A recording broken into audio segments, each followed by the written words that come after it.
السلام علیکم ورحمۃ اللہ وبرکاتہ۔ میرا نام ہے سید پرویز جمنی۔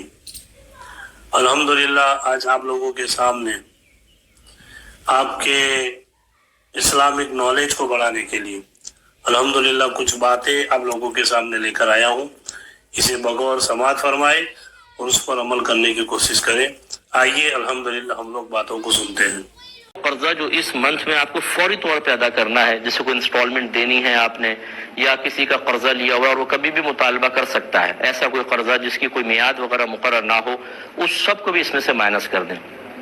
اب جو باقی بچے دیکھیں، اگر وہ 52.5 تولہ چاندی کے برابر پہنچ جاتا ہے تو بس پھر ٹھیک ہے، آپ پہ قربانی واجب ہے، ورنہ نہیں ہے۔ سوری۔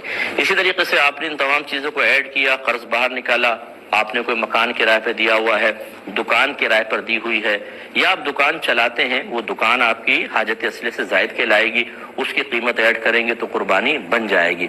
اس طریقے سے ہر گھر کا فرد قربانی کا حساب کرے۔ اچھا، جب اس قسم کے مسائل لوگ سنتے ہیں، چونکہ اس میں خرچہ ہوتا ہے، تو کہتے ہیں یہ تو ہم نے آج تک نہیں سنا تھا، پتہ نہیں کہاں سے مسائل نکال کر لے آئے۔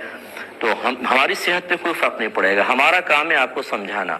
اگر آپ ایک ایسے ماحول میں رہے کہ جہاں آپ کو کسی نے یہ مسئلے نہیں بتائے، تو وہ بتانا نہ بتانا وہ چھوڑ دیجئے، ہمارا کام تھا ان مسائل کو سیکھنا۔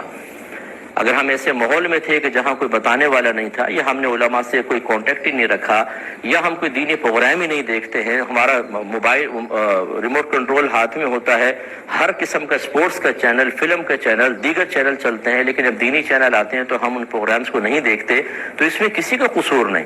یہ وہ مسائل ہیں جن کا سیکھنا ہر عاقل بالغ مسلمان مرد و عورت پر لازم قرار دیا گیا ہے۔ اگر آپ نہیں سیکھیں گے اور لا علمی کی وجہ سے کوئی ایسی کوتاہی ہوئی ہے تو آپ قابل گرفت ہیں، بروز قیامت اللہ کی بارگاہ میں حساب دینا ہوگا۔ تو مجھے تو ایسے سے لوگ ملے ہیں کہ جب اس قسم کے اپنے مسائل بیان کیے تو سر پکڑ کے بیٹھ گئے کہ مفتی صاحب ہم پہ تو اس کا مطلب ہے 20 سال سے قربانی بن رہی تھی، ہمیں تو پتہ ہی نہیں تھا۔ تو بھئی نہیں پتہ تھا تو کریں۔ تو لہٰذا اگر کسی کی پچھلی قربانیاں رہتی تھیں تو یا جسے پتہ تھا کہ قربانی ہم نے کرنی ہے نہیں کر سکے، یا لا علمی کہ ہمیں مسئلہ ہی پتہ نہیں تھا، ایسے افراد اب قربانی کی جگہ قربانی نہیں کر سکتے، وہ نکل گئی، اب ایک قربانی کی قیمت صدقہ کر دیں۔ ساری باتوں کو سنا، اللہ تعالیٰ کی بارگاہ میں دعا کرے کہ الٰہ العالمین ہم سارے مسلمانوں کو ایسی باتوں پر عمل کرنے کے نیک توفیق عطا فرمائے اور صحیح طریقے سے دین اسلام پر چلنے کے نیک توفیق عطا فرمائے۔